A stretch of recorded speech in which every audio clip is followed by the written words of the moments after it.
From AccuWeather.com, this is AccuWeather Daily, a brief host-read article. It's weather news in a nutshell. A strengthening El Niño will have a major influence on the Atlantic hurricane season, which peaks in early September. AccuWeather is now predicting 8 to 14 named storms during this year's Atlantic hurricane season, 4 to 7 of which will turn into hurricanes, and 2 to 4 of which will be major hurricanes, which are Category 3 or higher. The forecast also calls for 3 to 5 direct impacts on the U.S., which includes Arthur and Bertha, both of which made landfall along the Gulf Coast this year. The northern and eastern Gulf Coast and the Carolinas are areas with a higher-than-average risk of direct impacts through the rest of the season, along with the northeastern Caribbean. Although El Niño develops in the Pacific, it can affect weather patterns thousands of miles away, including an uptick in stronger winds high in the atmosphere over the Atlantic Ocean. These winds, known as wind shear, can inhibit tropical development or weaken a storm or hurricane that encounters the winds. AccuWeather lead hurricane expert Alex De Silva said, "The stronger El Niño becomes, the greater the likelihood of a less active end to the Atlantic season. There is now over a 90% probability that it evolves into a super El Niño by the end of the Atlantic hurricane season. The timing means that El Niño could help shut down tropical activity earlier than a typical year." Now, one of the dangers this season is the exceptionally warm water near the U.S. That warm water can allow storms to form or strengthen closer to land, giving coastal residents less time to prepare for impact. Both Arthur and Bertha developed in this manner, spinning up close to land not long before direct impacts started to be felt along the coast. Tropical Storm Arthur was the first storm of the season, developing in the western Gulf just hours before making landfall along the northeastern coast of Texas on June 17th. The storm will be remembered for its record-breaking rain, particularly across Louisiana, Mississippi, and Alabama. In Cottonport, Louisiana, located in the south-central part of the state, an astonishing 31.5 inches of rain was measured. In Mississippi, entire communities were cut off due to floodwaters.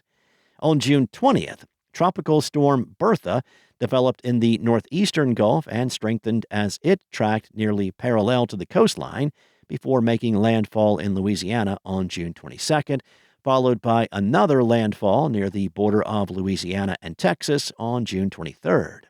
De Silva said, "It will be especially important to closely monitor each tropical wave this season.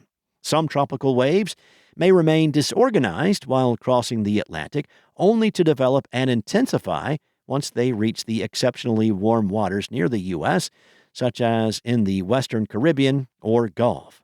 Meteorologists are also monitoring a phenomenon called Atlantic Niño, where waters in the eastern Atlantic Ocean are cooler than long-term averages. This can result in fewer storms in this region of the hurricane basin. There are also concerns about the amount of tropical activity in an area known as the Main Development Region, which stretches from the Caribbean eastward across the typically busiest part of the hurricane basin. De Silva said that over the last 2 years, the environment across the Main Development Region has been less favorable for thunderstorm development than the historical average. Now, this has led to tropical waves struggling to develop after they move off the African coast. The Main Development Region has been very stable once again, which, if this persists, could limit the number of storms that form in this area. The heart of the hurricane season is still ahead. Historically, the first hurricane of the Atlantic season forms around August 11th, and the first major hurricane forms around September 1st. The climatological peak of the season is on September 10th, with activity generally trending downward until the season ends on November 30th.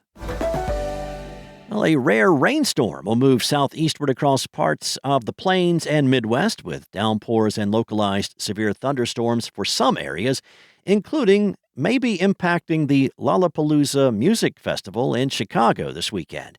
Heat and severe weather have affected various outdoor activities this summer. The next weather system forecast to affect the area is a storm that is expected to affect more than a dozen states in the north-central region into this weekend. The storm is forecast to put down a general 1 to 4 inches of rain over 2 to 3 days from South Dakota and northeastern Nebraska to Illinois, Wisconsin, and northern Missouri, and eventually Indiana, Michigan, and Ohio. Some of the rain will reach areas in need over the northern parts of the plains and the upper Midwest, where conditions range from abnormally dry to extreme drought. Since the storm will be moving along, it will not rain for 2 to 3 days straight, with most of the downpours occurring in a 12 to 24-hour period. In some areas, an inch or more of rain may fall in an hour's time, which can lead to urban and rural flash flooding, especially from parts of Missouri and Iowa to Ohio, which have received downpours in recent weeks. The annual outdoor Lollapalooza Music Festival in Chicago will be ongoing from Thursday to Sunday. AccuWeather's Matt Benz said that despite some rain in the offing for part of the multi-day festival, there is some good news in that AccuWeather does not expect anything close to the magnitude of the thunderstorms that blasted the area earlier in the week. Severe thunderstorms, some of them quite violent, blasted areas from the Upper Peninsula of Michigan through Wisconsin, Illinois, Indiana, and central Kentucky on Monday. The severe storms included a handful of tornadoes, which caused extensive damage in Wisconsin. Benz said that depending on the track of the storm moving through the Midwest, the best chance for heavy rain in Chicago will be from late Friday to early Saturday. It could really pour during that period, with street and poor drainage area flooding possible. Festival goers will want to have a plastic poncho or some kind of rain gear along with some waterproof shoes. It is possible for lightning to accompany the rain for a time, which could disrupt the concert schedule. Saturday will be the trickiest day for festival goers, with showers and thunderstorms possible through the afternoon, but by 8:30 or so, conditions will be much better. The main part of the storm will slide southeastward during the weekend, with the bulk of the rain and embedded thunderstorms extending from the eastern parts of the Great Lakes through the Ohio Valley and into the Tennessee Valley and the central and southern parts of the Appalachians. Despite a drying trend from Saturday afternoon to Sunday, there still could be a pop-up shower or thunderstorm in Chicago and other parts of the upper Midwest and the northern portion of the plains. But most of the time, it should be free of rain during that part of the weekend, unless the storm stalls farther to the west than anticipated. One thing festival goers and most people in the north-central states should not have to deal with is excessive heat. Temperatures will decrease significantly from their scorching levels earlier this week. While Thursday will still be very warm ahead of the rainstorm, with highs well into the 80s, highs in Chicago from Friday to Sunday will be in the mid-70s to near 80 for the music festival. Nighttime lows will generally be in the mid to upper 60s. Some heavy to severe thunderstorms are forecast to occur on the southern flank of the rainstorm from Thursday to Saturday. Rain will then shift north into the northeast during the latter half of the weekend into early next week. That's all for now. You can find more regional forecasts and science-based articles at AccuWeather.com. And for your local forecast at your fingertips, download the AccuWeather app.